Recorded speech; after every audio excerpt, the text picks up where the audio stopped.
Hello and welcome back to the Malt Miller YouTube channel. Today I am really excited to show you just how easy it is to make a clone of the world famous Guinness at home.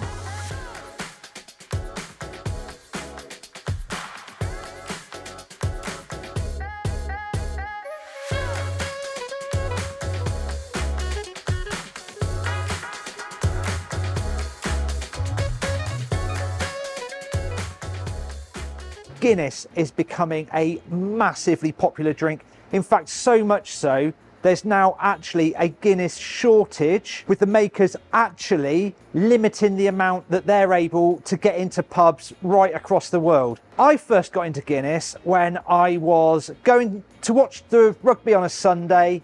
It was what we were drinking at the time. And actually, I thought that it was Sierra Nevada Pale Ale that was my gateway into drinking craft beer. But actually thinking about it, even before I was drinking that, if I was going into a pub and there wasn't much of a selection there of lagers, but there was Guinness, that would be my beer of choice. And that actually put me down the line of starting to look at other beers in the pubs apart from perhaps Foster's and Stella. If you've never drunk a stout before, and your first try of a stout is Guinness, the first thing you're thinking of, and this is partly because of the colour of it, you're thinking that it's a really heavy-bodied drink, really quite bitter. But actually, if you try it against back-to-back against other what we would call craft stouts, it's quite light in body and it's not too bitter. And I think this is part of what makes it so popular. Because if you're moving over from perhaps a lager that you've been drinking over into trying a stout, it makes it much more accessible. The great thing about Guinness is just how easy it is to make at home. In fact, I'd wager that it's one of the styles that you can make at home using really basic equipment and be really successful at. Now, obviously here at the Malt Miller, we've got a wealth of equipment that we can call on to make any brew we want. Actually, I'm taking it back to the most basic way possible. So I'm doing a full volume brew in the bag using one of our 35-litre kettles, and we've got it on an induction hob. Now this can be really quite easily replicated by anyone at home on their stovetop. The one really important piece of equipment is to have a kettle. This one's 35 litres, but we need to be able to get a full volume in here, so 29 litres of brewing water. We call that liquor. We're going to put a grain bag in here so that we can separate our grains from our liquid once our mashing period is finished. So many people have actually toured the Guinness brewery and got some insider information, or perhaps even watched the Inside the Factory programme, where they gave quite a few details actually about how Guinness is made. Now, Guinness do a process where they mash their roast barley as a separate product. We're not going to do that at all. We're going to add the whole lot to the mash. Now, having done this before, we know using that method is way simpler, and we can get really close to a Guinness clone using that method. The ingredients that we're looking at are actually really simple. There's only 3 in the mash. We've got pale malt, we've got flake barley, and we've got roasted barley. The hop profile of Guinness, we're not looking for fruity hops or anything really complex. Really, we're only looking for the right bitterness levels. In this case, we're using East Kent Goldings. They'll go in during the boil. For our yeast choice, this is actually a really interesting one. We've got liquid yeasts available from Y Yeast, Omega, and White Labs. They all do a very similar Irish strain. If you're looking for dry yeast, I would recommend the WHC Bond. We're not looking for a huge amount of yeast-driven esters in this beer. We just want the yeast to be a subtle background flavour. My chosen yeast for this brew is the Y Yeast 1084 Irish strain. I've got 29 litres of brewing liquor here in my kettle. We're heating that up to 70 degrees. We're then going to put the bag in and the grain. That's going to drop the temperature of that brewing liquor slightly. We're looking to mash here at 66 degrees for an hour. Now, as soon as I've done that process, I'm going to smack that Y yeast packet so it swells nicely, ready for pitching as soon as the wort's cooled. We're up to temperature. We're ready to put our grain bag in and secure it to the kettle. Just pop that straight in. It's got a handy drawstring on it. And now we're ready to start pouring our grains in. I'm going to pour about half this bag in, and then I'm going to give it a stir. I've just added the second lot of grains and I've given it another stir, and I'll go ahead now and add the last.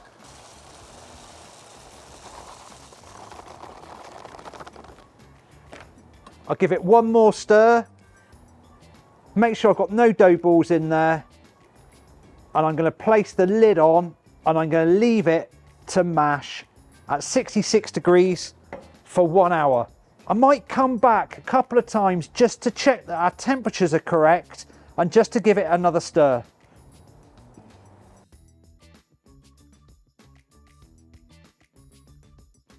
Our 1 hour mash period is now finished. We're ready to gather the bag and pull all of the grains out of the kettle. We've got a handy trug here that we're gonna put them in. We've actually separated the grains from the liquor, which will allow us to boil the liquor in here, which is now called wort. We're going to boil that with the hops. That's also going to be a process that takes an hour.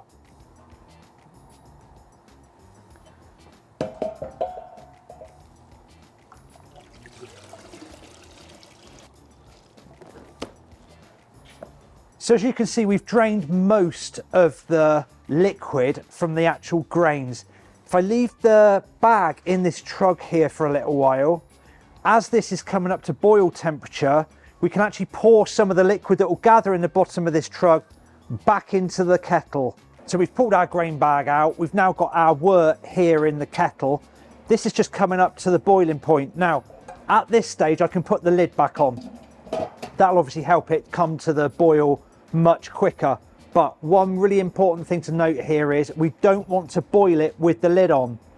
The very fact of boiling this wort is driving off some off flavours that have been created during the mash that we don't want in the final product. So it's really important that whilst this wort is actually boiling for our 1 hour period, that we actually do it with the lid off. A few things to take note of at this stage.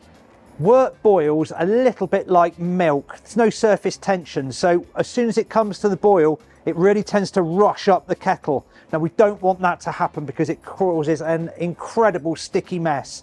So actually, if we remove the lid about mid-90s, that way we can keep an eye on it and make sure that there's no boil overs going to happen. So we've just hit a rolling boil. It's now time to add our hops.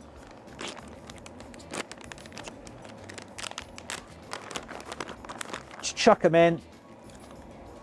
And remember, we're boiling with the lid off and they need to be boiled for an hour. Siri, set a 1 hour timer.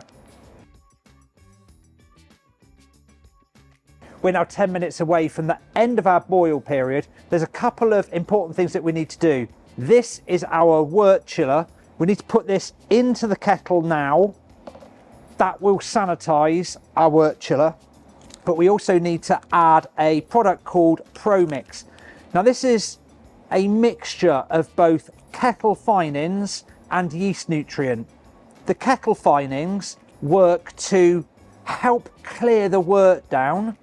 I know it's a black beer, but we want it to be a black beer, not a muddy black beer. So that's an important note. But also in here is yeast nutrient. Now that really helps with a nice, clean and fast fermentation to give us the best final product. So that's going in right now.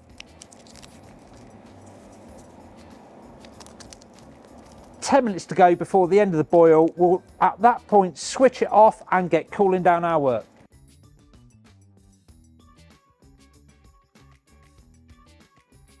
So we're nearly at the end of our brew day. It went brilliantly, encountered no problems whatsoever, and we've ended up with 21 litres of beautiful looking wort. And actually it's quite funny, whilst you're brewing this beer, it actually all through the stages, it actually looks like a stout.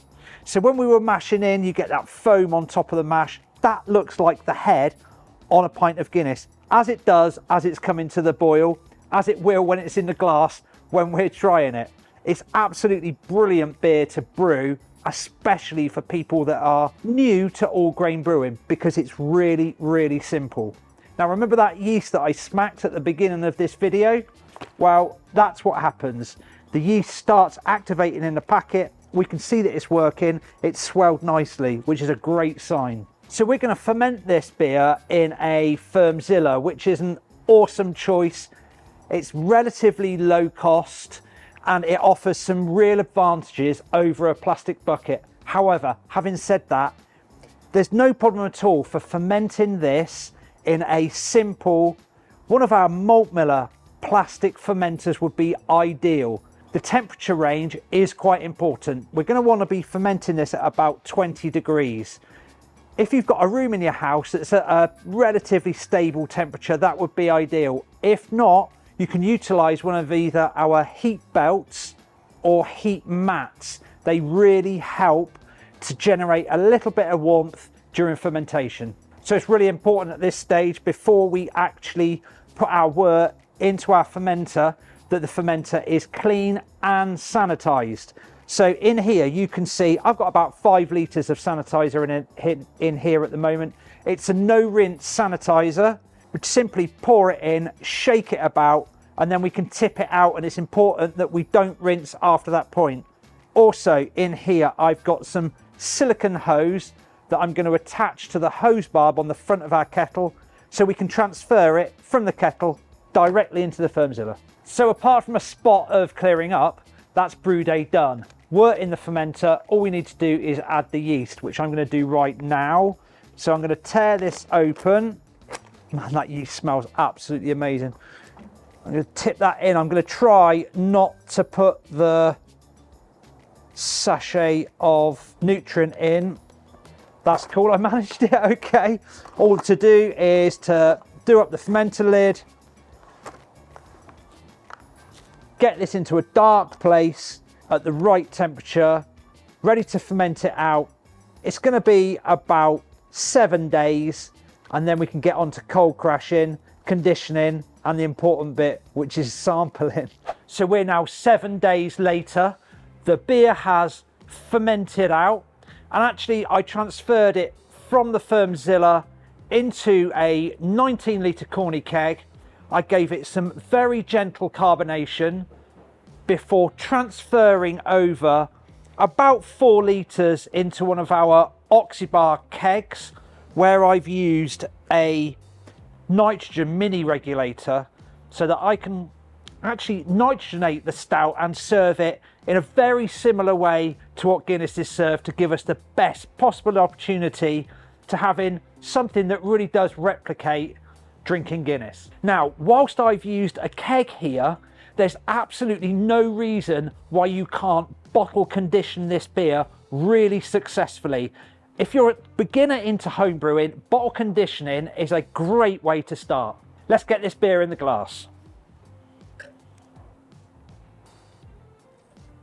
Now you can see I've got here a Nuka tap, flow control tap, connected directly to the keg, but I've also got a stout spout. Now that's got a disc in it with very tiny perforations. So what it's actually doing is knocking all of the carbonation out of the beer, but it's giving this really gorgeous head.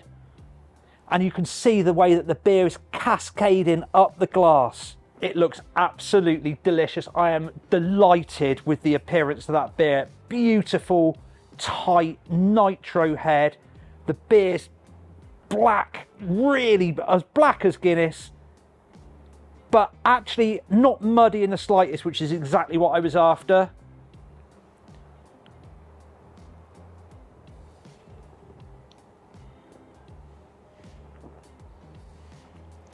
It's rich, it's rounded, it's actually really accessible. Yeah, it's a stout, but it's not over the top in any one direction, which is exactly what we were after. We need this to be, and want this to be, a really accessible beer. I can't wait to try this next to a Guinness just to see how close we've gotten. Right, here you've been brewing my Guinness recipe. I have. It's been very, very successful. Well, I brought some toys along. There's only one way to truly test this out, and that's a can of Guinness. So you've got a Surger there as well? I've got the Surger. This is mine from home because, as you know, I like a drop of Guinness. So I think the only way to really, truly test this, fresh pint of this against the fresh pint of this. Right, well, I'll get pouring you a pint then. All right, I will get started on this.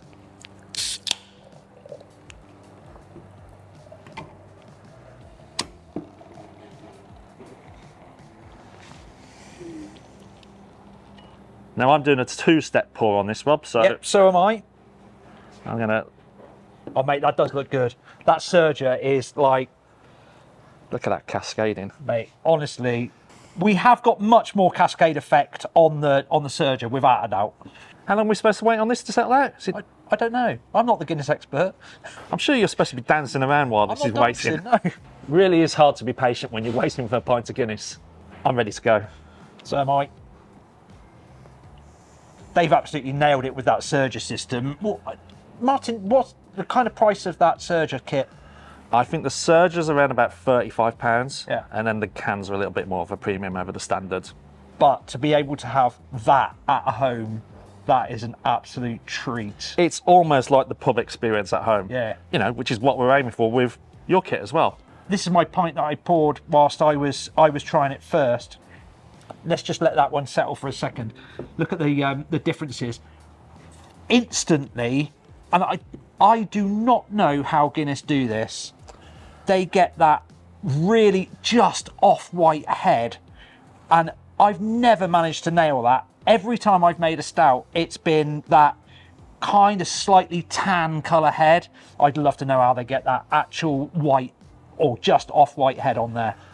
The other thing I noticed looking down at these is Guinness, you can see through it, the table. You can see it's slightly red. Yeah. It's not, although it looks black to the eye, it's red.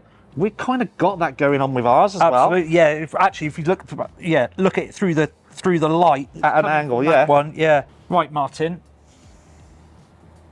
So, which one are you going to try first? I'm going to go for yours, actually. So, actually, interestingly, before that pint has really settled, we've got some kind of larger bubbles on there. It's not the head's not quite as tight on there. This one that's been hanging around for like the last 10 minutes, that head is tight as anything. But I'm noticing the lacing on there as well. Yeah, That's absolutely brilliant. Yeah, go for it, mate.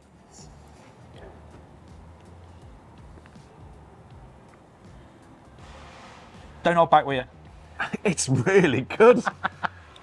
It's really clean and smooth, and it's got that roastiness there. If I hadn't got this in my hand, I'd quite happily finish all of this. Come on then, really nice. Try the Guinness. Does look good, doesn't it? Oh. There is a difference. Yeah. That head, you know, it does taste like cream, like proper, like, oh, it's just really thick. The thickness of the head isn't there on that. The drinkability of that. This does feel a bigger beer than it actually is. I mean, 4.2% this is. Yeah. You would never guess from the thickness and the taste of it. It's hard push to choose between them. Come on, let's have a go.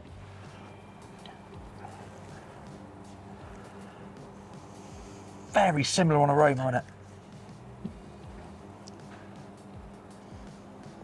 Right, it's really interesting because actually we tried not to brew like a craft stout. We wanted it to be like really accessible. Yeah.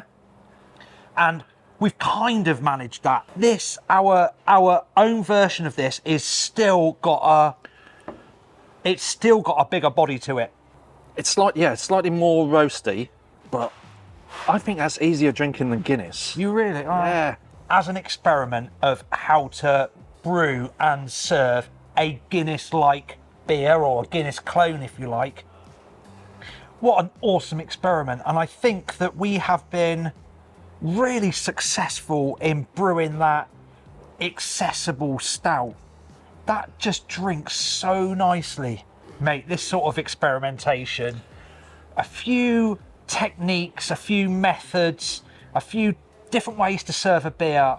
It's absolutely fantastic fun. I'm seriously impressed with what you've achieved here. I know the recipe, I've not brewed it for a few years, but the way you've served this and given that experience of a beer like Guinness, and it's very, very close. And to brew it like really simply, I mean, like we said at the start of the video, we've got a wealth of equipment here. We could do it however we like, but to brew it as full volume, brew in the bag in the most simple way really possible to brew this beer, it's absolutely brilliant. I think it's a recipe that's also really well suited to a newcomer who wants to start homebrewing, because it is such an easy, accessible beer to brew. Yeah, and it just slips down so smoothly as well. I'm going to really struggle to not finish this and do some work. If you fancy having a crack at brewing this yourself, there's a link to the recipe that you can purchase from the malt miller in the description below. If you've made it to the end of the video, thank you very much, but please make sure that you subscribe to our channel and hit the bell for notifications. You can also follow us on all the other social platforms. Have a great brew.